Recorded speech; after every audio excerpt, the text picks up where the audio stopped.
Gary Lineker loves diversity. Britain wouldn't be Britain without refugees.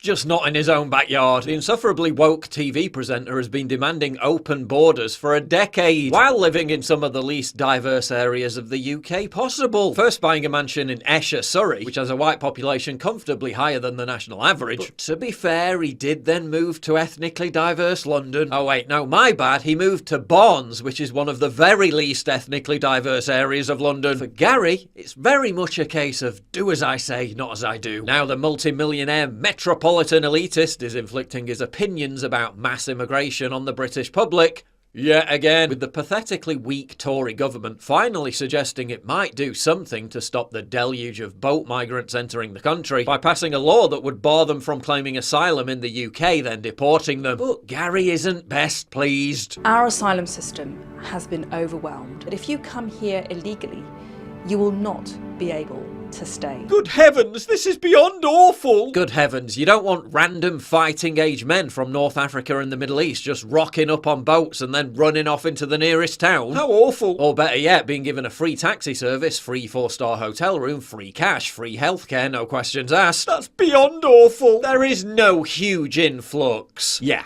we just took in 1.1 million migrants in a single year, an increase of 435,000 on the previous year, part of a multi-decade soaring trend. 16.8% of the population of England and Wales is now foreign-born. Major cities like Manchester, Birmingham and London are now minority white British. On some days, 1,000 or more boat migrants cross the channel. Hotels so chronically overflowing with them, the government is having to put them in disused military bases. But according to Gary, that's not a huge influx. We need more, just not anywhere near where he lives. This is an immeasurably cruel policy directed at the most vulnerable people, in language that is not dissimilar to that used by Germany in the 1930s. The most vulnerable people. They're getting on boats in France. The vast majority are young men, economic migrants, not refugees. Pointing out that basic fact doesn't make someone a Nazi, Gary. Lineker got some backlash, then immediately started whining about it. Great to see the freedom of speech champions out in force this morning, demanding silence from those with whom they disagree. Calling out your brain-dead babble isn't silencing you, Gary. Who's silencing you? You've been on your soapbox spouting the same drivel since 2015. Don't go away, there's more on this, but first a word from our video sponsor. So I've had Scott Mannion on my podcast. I've been on his show, he's a mate, and he's done the hard yards with his YouTube channel. It's quality content, and its main focus is traditional restoration. He deciphers the essence of Anglo-Saxon and Anglo-American values and virtues using the myth, tradition, symbolism and law that forged English civilization. Scott hosts talks with traditional new right thinkers, conservatives, subversives, dissidents, and analyses English verse, ritual and story to uncover what he calls lost psycho-technologies that can solve today's problems. So if that sounds like your kind of thing, we need to lift up talent on our side and get him to over 10,000 subs. So pause the video right now, don't forget to come back to it though. Come on, it only takes a few seconds. Scroll down to the description and his pinned comment, click on his YouTube channel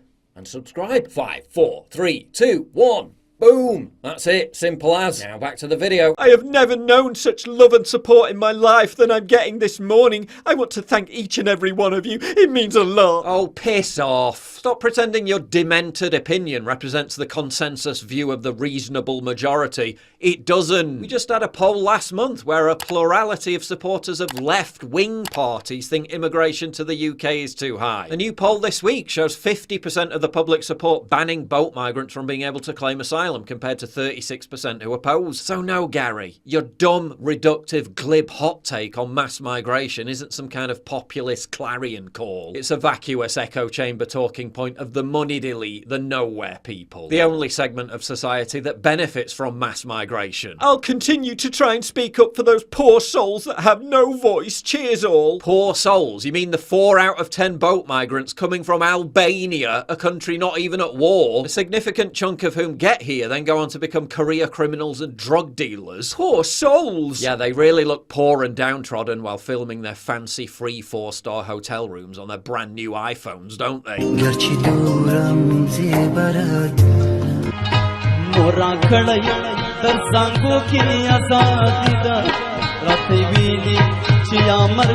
Poor souls! Poor souls like Salman Abedi rescued as a refugee from Libya before going on to blow himself and a bunch of kids up at the Manchester Arena. Oh, poor soul. Oh my god. What's going on? What just happened? The endless cases of teenage girls being sexually harassed outside schools by these poor souls. Don't forget, this is the same guy who fronted NGO mass migration propaganda, saying Britain should fling its borders open even wider because fish and chips exist. Britain wouldn't be Britain without fish and chips, a national institution, a culinary delight. Oi, Gary, have you ever thought about where I actually come from? Well, I suppose not.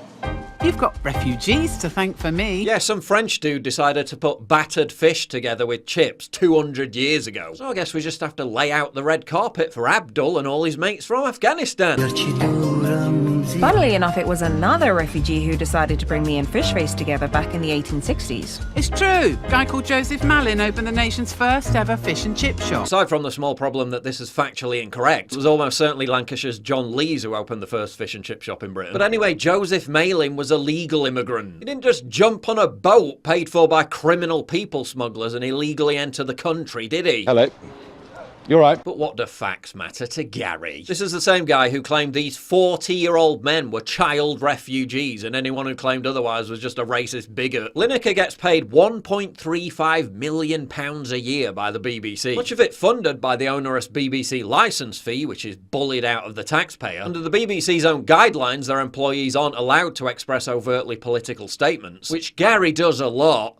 Like, a hell of a lot. But if you're waiting for him to be disciplined or fired, don't hold your breath. Because the BBC only disciplines or fires people who express political views that counter leftist narratives. Like David Bellamy, who they unceremoniously dumped because he was critical of climate change dogma. The BBC won't sack Gary Lineker because the elites agree with him. Gary will continue to lecture the British people about how racist they are for wanting sane border controls to maintain the identity of their country, while he lives in the whitest pocket of multi-millionaire suburban luxury and privilege that money can buy, safely shielded from the impact of the policies he demands be inflicted on everyone else. Britain wouldn't be Britain without refugees.